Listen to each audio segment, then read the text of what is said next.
Data shows kidney disease is growing at an alarming rate, and oftentimes people have no idea they're living with it.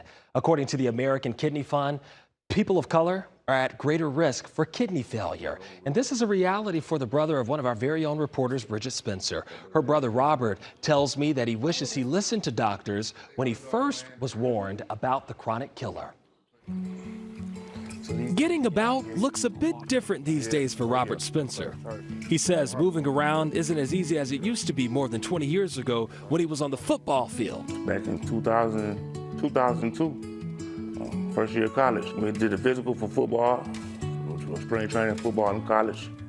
I did my physical. They sent me a letter back in the mail through my P.O. box in college saying something was wrong with my kidney function. In disbelief, Spencer got a second physical weeks later. I passed the physical, but it was they told me the same thing about the kidney function, and I had high blood pressure. I knew that. Spencer's doctor prescribed pills to help him improve his blood pressure and his kidney function. But as a student athlete, he wasn't thinking about his health because football and his grades were his primary focus. Put it on the back burner, basically.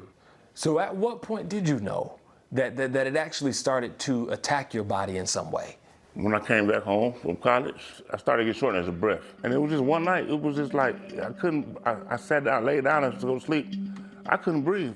I couldn't breathe laying down. He was left with no other choice but to get to the hospital. I get to the hospital that night, man, and they tell me my kidney function is going down. My kidney function is 20%. I'm like, what? What they got to do with my breathing? They said, sort of liquid, it was too much liquid on my body. Like my body was shutting down on me. I didn't even know it. Data shows 9 out of 10 people with kidney disease are unaware they have it. Yeah. Dr. Laura Watkins, a nephrologist with Piedmont Hospital, says there are several risk factors. Well, in the United States, the leading cause of kidney damage is diabetes, and the second leading cause is hypertension. Unfortunately, our diet is very high in sodium.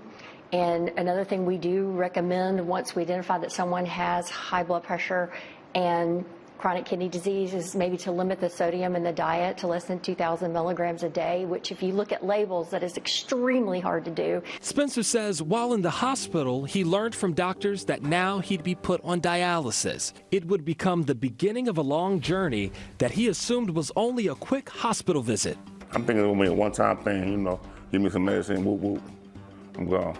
No, they told me that's life, till you get a kidney. Spencer now receives treatment at a dialysis clinic 3 times a week for nearly 14 hours a week. Sometimes I'll be feeling weak.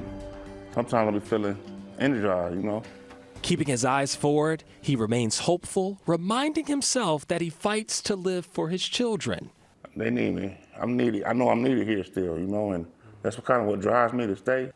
As for getting a kidney, it could be a while. The wait list in Georgia can be anywhere from 5 to 7 years, and it really depends on your blood type. And that process is lengthy. The transplant center wants to make sure that the individual, the patient themselves are healthy enough to receive the organ, so there's a lot of testing.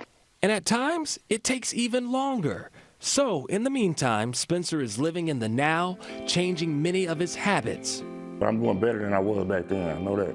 I exercise more. And he's even started his own garden in his backyard with fresh produce that he can use to whip up healthier meals.